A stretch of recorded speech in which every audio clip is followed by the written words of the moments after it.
Hey, this video is from my friend Jeffrey, who asked me, how do you find all those super cool brass patches that are in the Spectrasonics Omnisphere Bob Moog Tribute Library? So I thought I would just shoot this quick screen capture in QuickTime, and the audio you're hearing is coming through my MacBook Pro microphone, and the instrument audio is coming through the studio monitors. So the audio will not be pristine, but it will sound good enough for this demonstration. Because right now I'm doing this through my touring rig that's set up for practice and rehearsal and programming. So as you can see, I am in main stage. Here is how I have some of my patches organized. Here's the Omnisphere patches.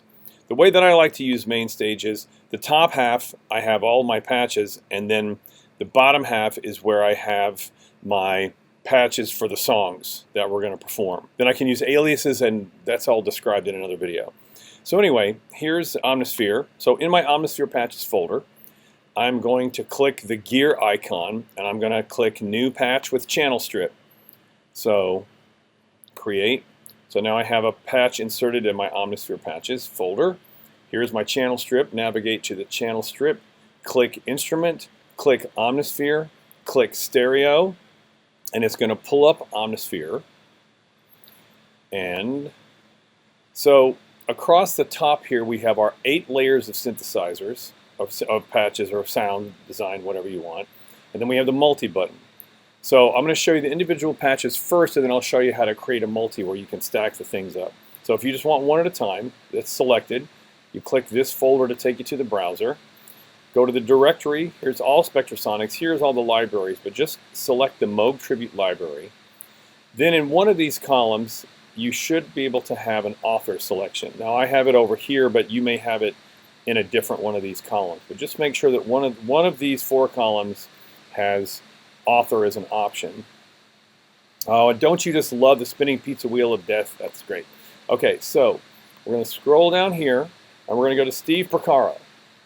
So Steve Porcaro, the synthesizer, programmer, amazing player from Toto, donated these custom patches to the Bob Moog Tribute Library. So the first one is Porcaro Dual Lead Brass. And I have my Omnisphere setting to the preview function so that every time I select a new patch, it always demos like a 1 or 2 second thing of the patch. So that's what you heard playing just then. So here's the Porcaro Dual Lead Brass.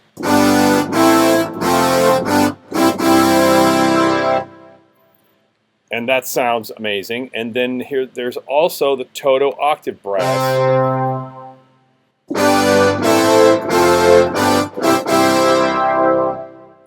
So what I'm going to do, so that's the individual patches. So let me show you how to make a multi. So I'm going to leave this, I'm going to leave on the Porcaro Dual Lead Brass. I'm going to close that.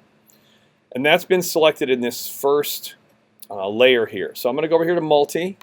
I'm going to click Multi, and you can see there's our Porcaro Dual Lead Brass. Channel 1, I'm going to go select channel 1 on this one again so that both of these channels are receiving the signal from my controller. I'm going to click the browser folder right here. It's going to take me right back to the browser. So now I'm going to select the Toto Octave Brass. And so now in the multi, I've got both of these stacked together.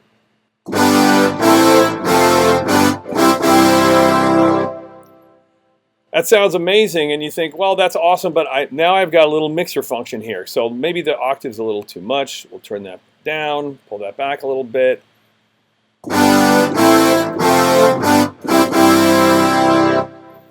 So that's an amazing patch. And then if you do that, make sure you go to, nope, not that button, this button, Utility, and you click Save Multi.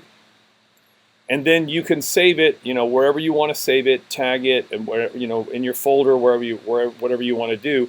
And that way, you'll always have that multi-patch, so you can use for all the songs or all the places that you want to save it. And here's another tip: is when you save it, a lot of times I would save it as different versions because you may want to have your mixer settings differently, or you may, like I have. Here's my Omnisphere multi-patches, and so I would name it as let's call this Asia Brass version 1. Okay, and then I'm going to hit save. You can put tags in here, keywords, all kinds of cool stuff. Hit save. So that's now saved as Asia Brass version 1. And then actually what I would do in over here is I would call this Omnisphere Asia Brass version 1. And so I would name it knowing that that's a patch that I'm going to use as an alias in all these other places in my concert, so that you only have one instantiation of this particular patch. And you know what? While we're here, let me hit save, Command S for save.